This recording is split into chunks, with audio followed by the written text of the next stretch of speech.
I want to play this piece of audio from Brandon Gill. He is a United States representative, and he's talking about Islam in America. And lots of people from cultures that are unassimilable and incompatible with our own, whether it's from Somalia or from other parts of the Islamic world, for instance, as you alluded to, I think is idiotic and suicidal.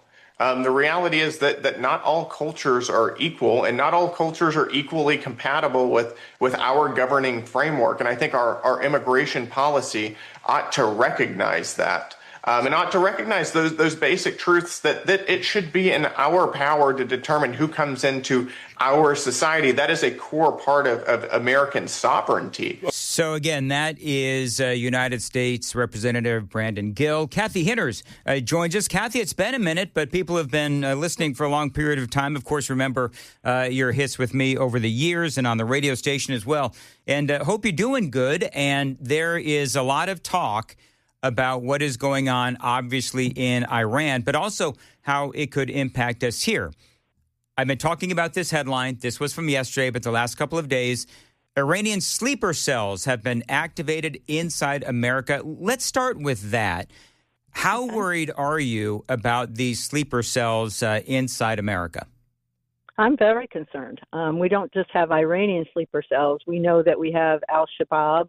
We know that there's a component of Hezbollah that is in America that does fundraising and things like that. We know we have Hamas in America. So there are several different operatives. We have ISIS supporters that could do lone wolf. And I hate to say lone wolf things because I don't ever believe they are. But I do believe we have many different types of terrorists that are in this country. So it is important that we pay attention, and it is important that we understand the ideology. And so that's what so many people dismiss. It isn't just religion is a very small part of Islam. It's a military way of life. It's a complete, political way of life. So it's something that we need to pay attention to. I won't say avoid crowded areas where there's a lot of people because they have different ideas, different ways of doing things. And years ago, when I used to actually look at the ISIS magazines, they talk about how they will come into America and destroy America and hurt citizens. And it can go anywhere from trucks to, made-up bombs and things like that. So it is something we should take seriously. And it is a concern of mine. So people pay attention. Don't be paranoid, but just pay attention. Keep your head on a swivel, as they say. Pretty much. Yeah. Soft targets, and you and I have spoken about this many times before, but, soft targets like concerts and sporting events and shopping malls, public gatherings. We just saw the shooting in Austin, Texas a few days ago in that bar. What I thought was interesting about this guy was, although not surprising, but he came here in the year 2000, and for, 26 years, he doesn't have any real record of employment. He had some issues with the law. He had been arrested a number of different times, and he had moved around a lot as well. And it seems like he never really, he arrived here from West Africa, and it's like he got here, but he never really planted his feet. He never really, it doesn't seem like he assimilated into America. And then ultimately what he did, even though we did naturalize him as a citizen in 2013, despite all of those problems that I just mentioned, he then ultimately shows up at this bar, and he's wearing a Property of Allah sweatshirt, an Iranian shirt underneath, and he fires into the bar, killing, a couple of people, injuring a whole bunch of folks as well. But it just, I don't know, do you think that he was always sort of on edge and the attack on Iran is what set him off? Or what do you think about this case in Austin? Well, I think that it just shows you how deeply rooted the ideology is. And I think a lot of times they wait till something triggers that in them. It's called jihad, which is, basically holy war. So it's not surprising that it took him so long. But I think, the more that, and I won't use the term radical Islam because there is no such thing. There's only one Islam. So to say that they're extremist or, that it's radical isn't true. It's the ideology. But I think a lot of times it just takes, a long time for things to perpetuate in people, the anger. And this obviously just triggered him, with what's happening and he wasn't even from Iran, which is, kind of crazy. But that's what the ideology does. It's so deeply rooted, and they know that at some time the call to jihad will come. And that's my fear for right now with what's happening in Iran, like we just said. The call to jihad has been delivered from, different sources in the Middle East, the different mullahs and the really deeply rooted ideology people that are coming forward now saying it's time. And so that's why I fear for this country. But he's pretty much a typical sympathizer, I believe, or supporter of terrorist activity. Coming up on 6:15 on Super Talk 99.7 WTN, Cathy Hinners is joining us. Cathy, coming up next, we're going to talk about what is going on in the mosques around our country. That's number one. And number two, Sharia law and how there are some in our country who want to seemingly have pockets of Sharia law in our country. I want to just remind people of something that I talked about yesterday. Pulse nightclub shooting, 49 killed. Fort Hood, 13 killed. San Bernardino, Cathy, back in 2015, 14 killed. Chattanooga, 5 killed in 2015. Of course, we have 9/11 as well. Now the shooting in Austin, of course, that was Islamic terrorism here in America. So do you have concerns with what is being taught in some of the mosques across the country? Absolutely, I do. But it probably isn't all of the mosques, but I would say the majority of mosques here in the United States are owned by the Muslim Brotherhood. And so while the Muslim Brotherhood hasn't given us any reason to believe they're going to be violent, they do provide funding and, certainly support for the ideology. So, yes, I would say that I am concerned about what's going on. America now is seeing such a surge in mosques being built in Islamic centers, and there is a difference between mosques and Islamic centers. Mosques were used as military operations when the Prophet Muhammad was alive. So it is very, astute to be mindful of what is being said. And depending on who the imam is and their education and where they, grew up, and a lot of ours here, specifically Murfreesboro, he's an Egyptian, that was under what's called Wahhabi, which is really extreme Sharia law. But I do see pockets of Sharia law coming up. And what's kind of interesting is everything that, obviously Muslims have a First Amendment right to, to practice their religion. Mm-hmm. To deny them is unconstitutional. But every single religious demand has a political component to it. For instance, their prayer. The religious component actually is the prayer, but then the political component is the demand to allow prayer happening in the streets, in schools, and places of their employment.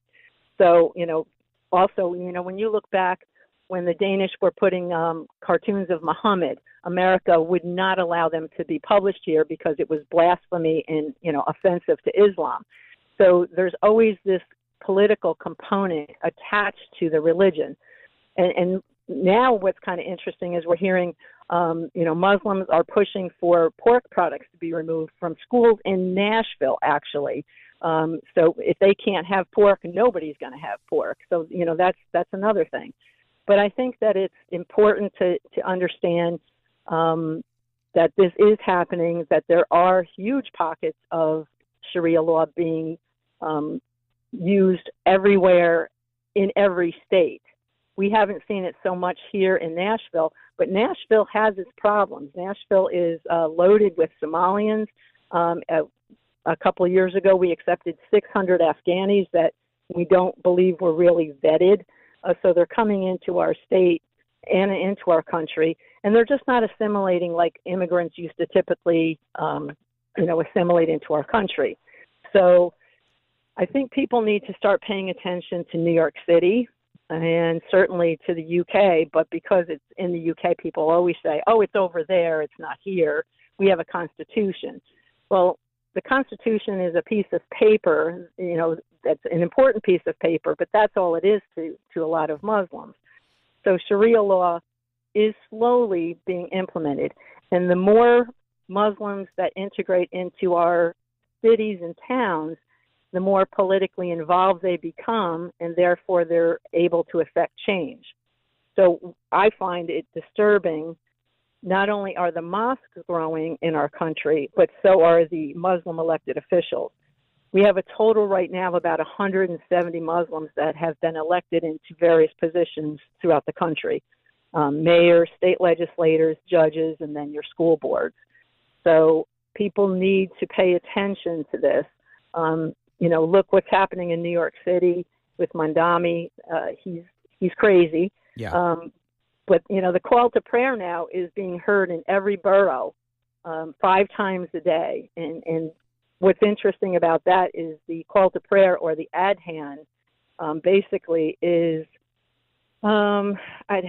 it's not a militant declaration, but when they say Allah Akbar, it means God is great, but it's their God, their laws, and their freedoms. And certainly the Shahada, the first pillar of Islam, is called "There is no God but Allah, and Muhammad is the Prophet." So, your God doesn't exist. Our God doesn't exist, and that's just a confirmation. So people need to pay attention certainly to the UK, where their freedoms are being lost every day. Well, in the UK, Cathy, and in Europe, Germany is another example, but they're losing their culture. Yes. And one of the things you touched on something a few minutes ago, where you talked about how they are becoming more politically active. I think, and I've talked about this, where in Minnesota, because obviously about all the fraud that's been happening in Minnesota, and about how Keith Ellison, the Attorney General, and the governor, Tim Walz, everybody sort of looked the other way and just allowed all of this fraud to happen because the Somali community were very active politically. And as I've said many times, you couldn't win Minneapolis unless you kissed butt to the Somali community, and you couldn't win Minnesota unless you won Minneapolis. And so that's part of the reason why we've seen so much of this fraud in Minnesota and other places too, by the way. And it all goes back to the Somalian communities in those respective cities and states. Yeah, and Somalians have never assimilated, especially in the pockets like Texas had a pretty large contingency of them, and they just, they don't particularly care for America, and they do want their Sharia law or Islamic law implemented, in their communities. And, the other thing, too, that bothers me is a prime example, when Mandami was sworn in on the Quran, and most people say, oh, that's wonderful, that's their religion. But it shows the allegiance to a completely different bunch of values and responsibilities that aren't aligned with our Constitution. So these seem like they're small little issues, but yet they're growing. And so the political influence is huge. And when you say, Keith Ellison is a member of the Muslim Brotherhood. Yes. We proved that before. And he's also part of what the Muslims have created. It's called the United States Council of Muslim Organizations. And that is every single Muslim organization that's here in America, like the Muslim Student Association, CARE, all of them are part of this. And it's a political organization. They just haven't come out yet to say that they are running this organization here in America, but yet they're formed. And so, it's these type things that people dismiss and don't worry about, but yet we're seeing more and more of this. In our own state, actually, there's 42 elected positions that they can run for over the next few months.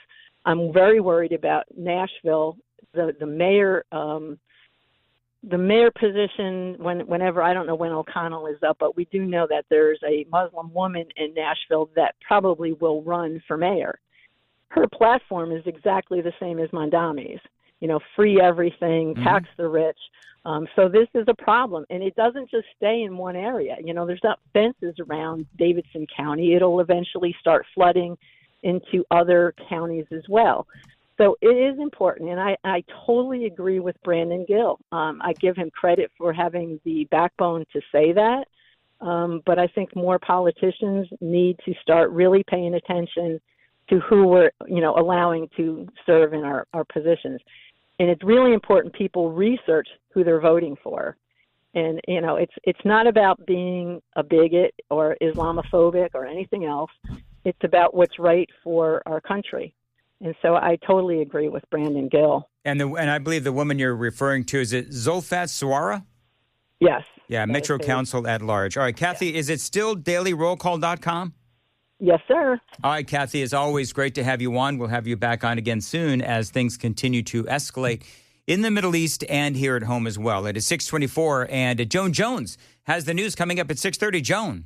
Yeah, coming up here, the successor to the Ayatollah may have already been named. We'll tell you who they're talking about. Also, Starbucks is opening a corporate office in Davidson County. Those stories coming up here, 6:30 on Super Talk 99.7 WTN. Thank you, Joan. By the way, real quick, have you seen what Israel has said about the next Supreme that's leader? part of the story. Is that part because, okay, yeah. Good. I'm not going to blow your tease. Thank you. It's a great part of the story, though. Thank you. EJ Antoni is joining us on the Newsmaker Hotline, going to talk about your money and your gasoline prices. EJ, always great to have you on. So there's, what's going on with people's wallet. That is the gasoline prices. But, there's the bigger conversation about the Strait of Hormuz and how Iran is doing everything they can to close the Strait of Hormuz, and they are, of course, related. So thank you for joining us. Of course, a lot of people talking about oil and the prices of gasoline and so forth. And so with the situation regarding Iran, do you sense that the price of gasoline is going to go up? Well, most likely, and it's not as if it's an instantaneous effect. There's a very long logistical supply chain when it comes to the oil industry. And even though we do produce a lot of oil here at home, much of the gasoline that ends up in your tank is not actually derived necessarily from oil that we pump here at home. Believe it or not, a lot of the oil that we get out of the ground here gets shipped overseas to be refined somewhere else. Likewise, we're constantly buying oil from overseas to refine and use it here as products like gasoline. So it's a very complex and interwoven supply chain when it comes to something like oil. And it really is true that what happens overseas in other markets will affect us here at home, and vice versa. Events here at home can have dramatic impacts overseas too. So it's not as easy as, okay, so the oil markets, overseas, the Strait of Hormuz is closed. It's not as easy as going to Canada and getting some, or, using our own oil in the United States or Venezuela, by the way.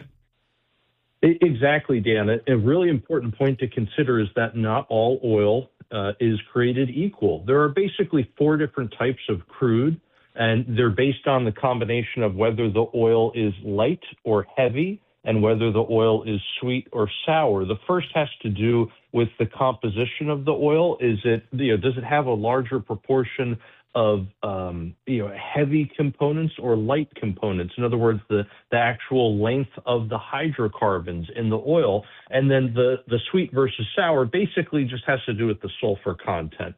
And among those different categories, you can have basically 4 different types of oil, broadly speaking. The best is typically light sweet crude because it requires the least amount of refining to make a lot of products like gasoline that we really want to use. And so when you're setting up a refinery, to make that refinery as efficient as possible, you really need to set it up to calibrate it for only one type of crude, and that's why getting Venezuelan oil was so big for the refineries on the Gulf Coast here in America, because they are set up to process exactly that kind of crude. Well, I mean, there's a lot of geopolitical things at play, and we'll get into this. By the way, EJ Antoni is joining us, and you've seen him on Fox News. He works with the Heritage Foundation as well, as a constant guest on this show, and I appreciate the analysis. When we talk about the Strait of Hormuz, Iran is either closed it, or they're getting ready to close it, or they are threatening to close the Strait of Hormuz. This is where 20% of the world's oil flows through. I guess number one is we are the greatest military power in the world. How can Iran close the Strait of Hormuz, and how can we open it back up? Great question, Dan. Look, to close it, it's not as if Iran has a giant gate across the strait and they're simply going to say nobody can pass this. No, the problem is that if they say it's closed, that basically just means if you're going to try to traverse the strait, we're going to try to blow up your ship. And then it becomes a question of, does anybody want to risk that? And the answer seemingly right now for most people is no. And a lot of insurance companies are now saying we're no longer covering you. Your policy is void if you try to traverse the strait. And so people don't want to take that risk because of the sheer expense of the ships involved, as well as the expense of the actual cargo on board, not to mention the lives of the crew.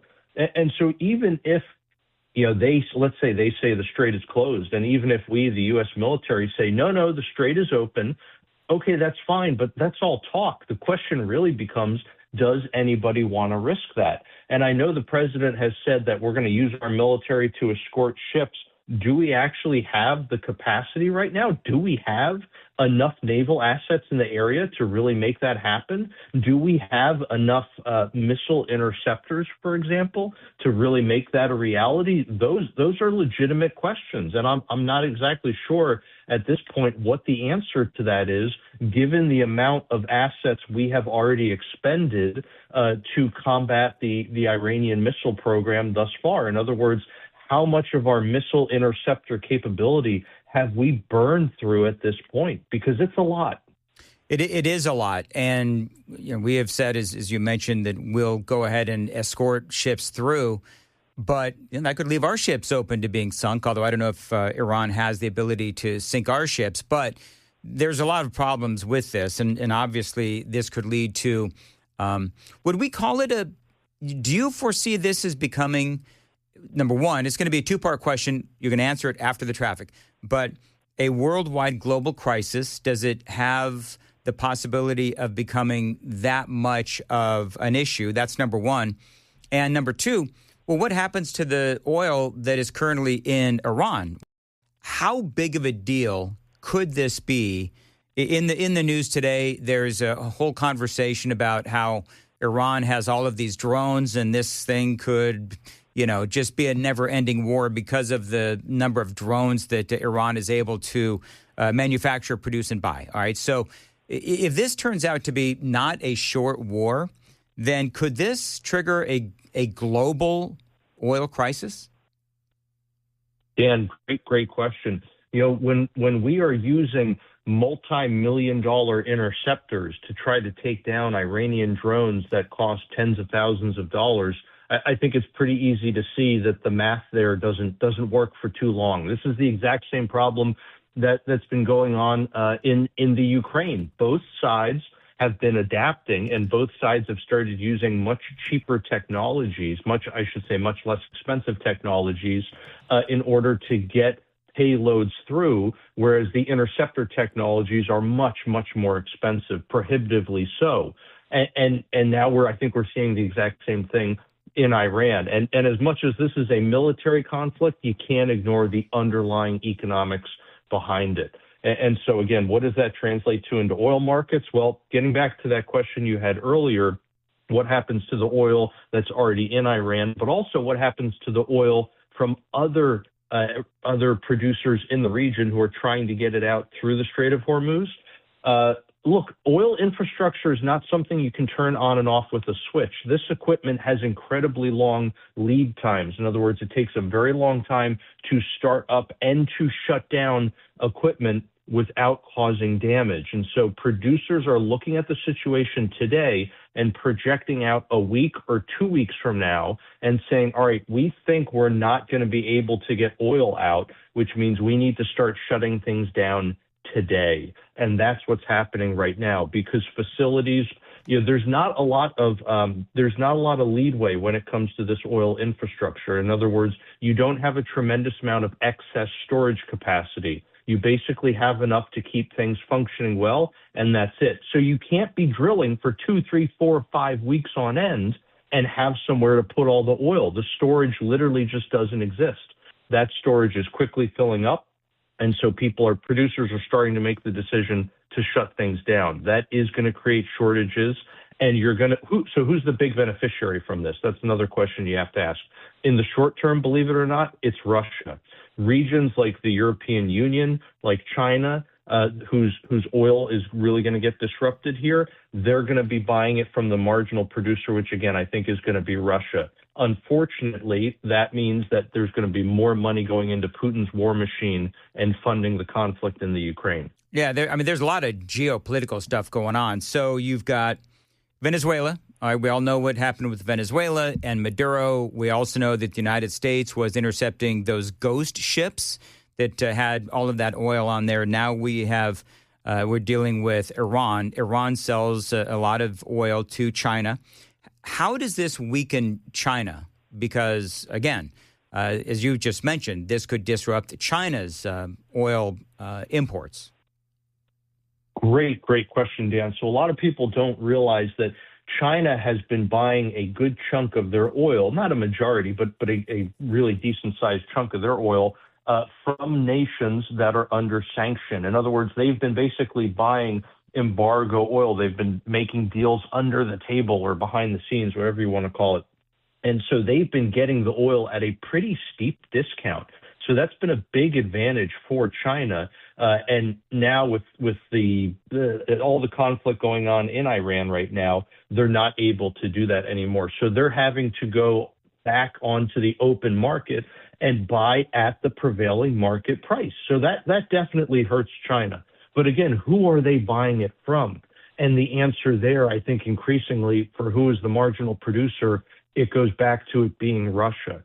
And so Russia is now selling more oil at a higher price, whereas Iran obviously is not able to get any oil out at all. But the other big component here is natural gas, which very few people are talking about. The price of liquefied natural gas went up by almost 50% in Europe the other day. 50%. That is an astonishing increase in only a day. And again, who is the marginal producer, not just for oil, but for natural gas, particularly liquefied natural gas? Well, now it's the United States and Russia. And so, yes, it's going to help us, but again, it's also helping Putin. Let's see here. We have a text line, EJ, and people love when you're on, by the way. And so I'm gonna just read it as is. Somebody 4675 ask about our strategic oil supply. Oh, good news here and bad. The good news is that we still have some oil in the reserve, right? The Strategic Petroleum Reserve. The bad news is how much it was drawn down by the Biden administration. Now, the Biden administration did start very slowly adding oil back. I think you can make an argument the Trump administration picked up that pace a little bit, but honestly, not much. And so there really is an insufficient quantity of oil in that reserve. It's a matter of days, really, or I guess a few weeks, that it's able to supplement our own production. Fortunately, though, we are at record production levels here in the United States in terms of barrels of oil per day. So that is good news. But we really are not going to be able to rely on that Strategic Petroleum Reserve for very long, unfortunately. So again, good that we have it, not good how little is in it. All right, EJ Antoni, appreciate you being with us, and we'll have you on again soon. Great analysis as always. Oh, Dan, thanks so much for having me. All right, it is 6:52 on Super Talk 99.7 WTN. Joan, so a couple of things. People are hammering us. It's been a minute since I've mentioned it, but no, our cameras are not working today. We have actually heard from the powers that be, and apparently, I think what they've told us, Joan, is that the cameras aren't working. Yeah, I think we all knew that. Thanks very much. Yeah. The computer would have to work for the cameras to work. That's exactly right. Thank you. So they're going to work on it. The engineers and everybody's on it. They're going to try to, fix it as soon as they possibly can. And it's really convenient for them that there is a window. I don't know. Would you say 18 inches away from that computer on the second floor? So they, in theory, could dispose of that computer in record time. They could, but whatever they want to do to fix it is, I have no idea what you just said, man. Throw the computer out the window. You just made my brain go.